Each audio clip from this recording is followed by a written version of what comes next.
Chem. Woo!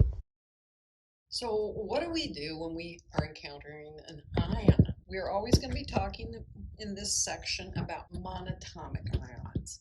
You're going to start with the electron configuration of the parent atom. If it is a positively charged ion, you will be taking out electrons because minus minus is a plus. It has a minus charge. You're removing it. You'll have a positive charge if you remove electrons. Where do you take them from?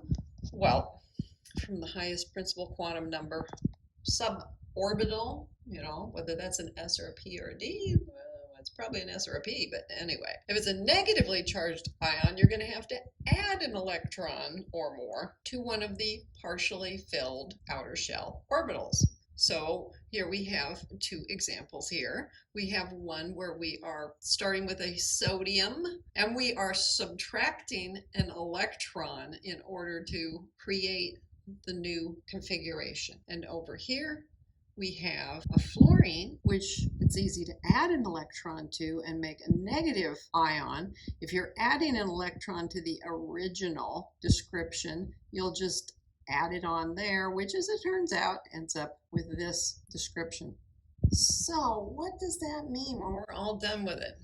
I think this one was easier to understand than this one. The bottom line is, in both cases, you ended up with a neon style configuration. So since they have the same configuration, it's called isoelectronic. Iso means the same. So it's the same electronically with one another. Same electron configuration. And also isoelectronic with the neon. Let me just add a little to this to make it a little more clear.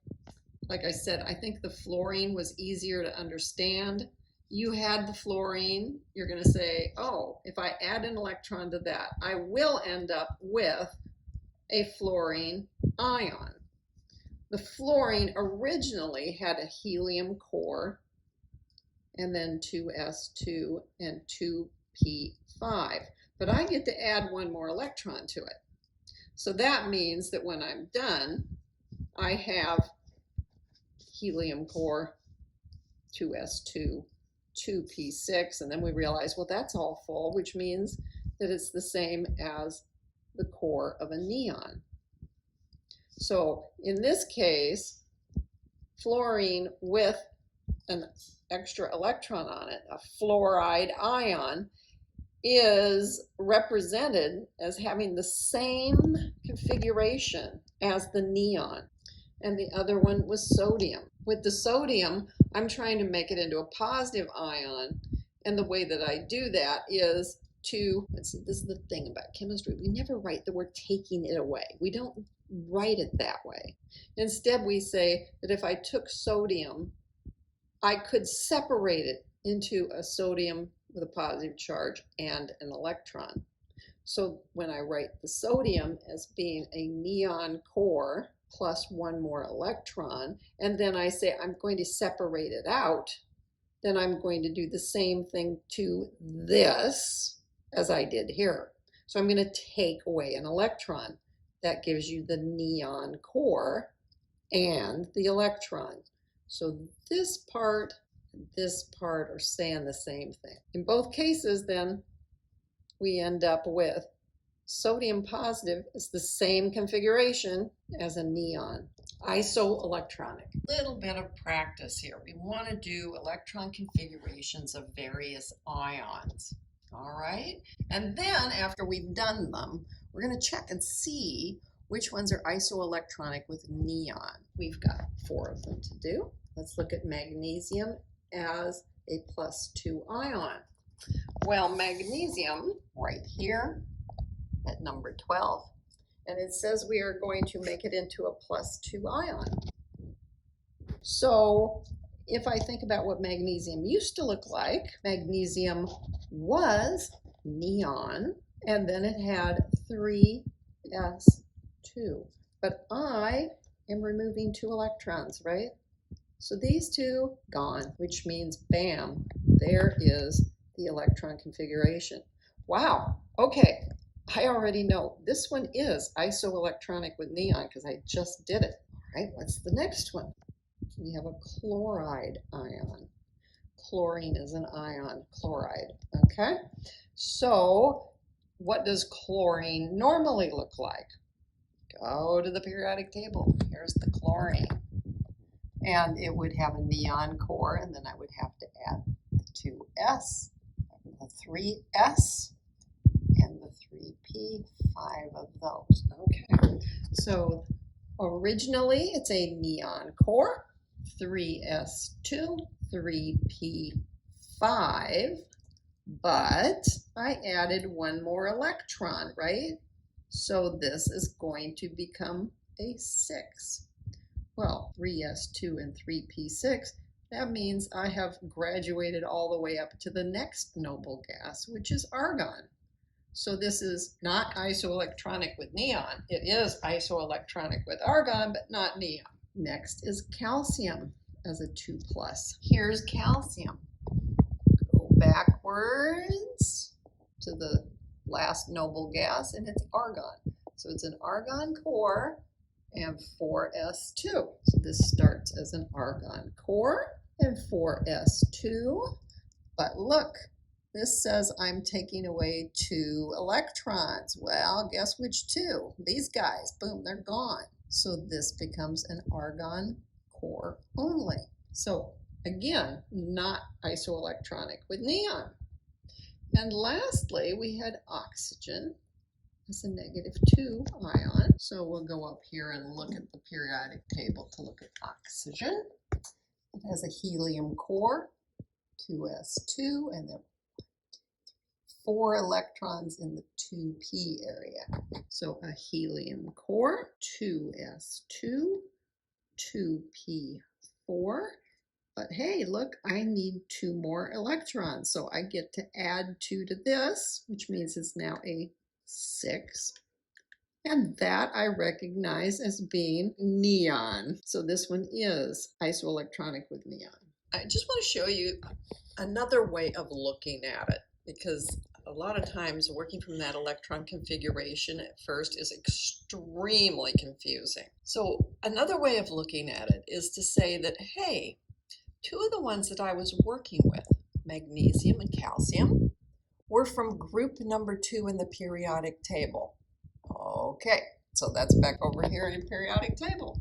Magnesium and calcium are in group 2. That can be taken to mean that they like to form +2 ions, which are known as cations. Just think of cats always know exactly what they want to do. So cats are positive, cations are positive ions. So these magnesium and calcium, we're expecting to form +2 ions, cation. Over here with oxygen, this one would like to form a -2 ion because it wants to go back up to neon. And the chlorine would like to form a -1 ion.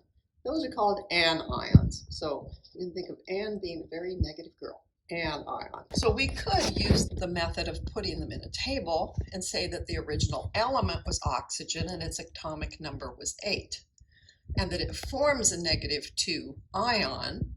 So altogether, the number of electrons must be 10, because there have to be more electrons than protons in order to have the negative charge. For magnesium, we're working the other direction. Its atomic number is 12, but it wants to form a +2 ion. So in order to have a positive ion, you have to lose electrons. So minus and minus is a plus, right?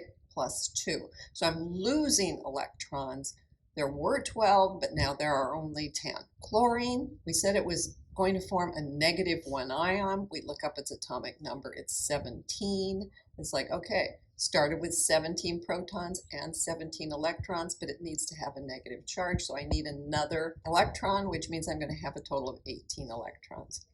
And the calcium wants to form the +2. Its atomic number is 20. So if I'm going to have a +2, I have to have the protons outnumber the electrons.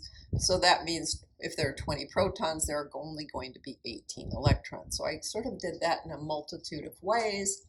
And if you find the way that makes the most sense to you, go ahead and use it. So transition metal ions are particularly annoying, but you're going to start out by writing the electron configuration of the atom that is neutral before you go on. That's the same as if you were doing any of the main group elements, which means the ones that are in blocks with the S block or the P block. And what you want to remember is that the electrons with the highest N value, that first principal quantum number, are going to ionize first.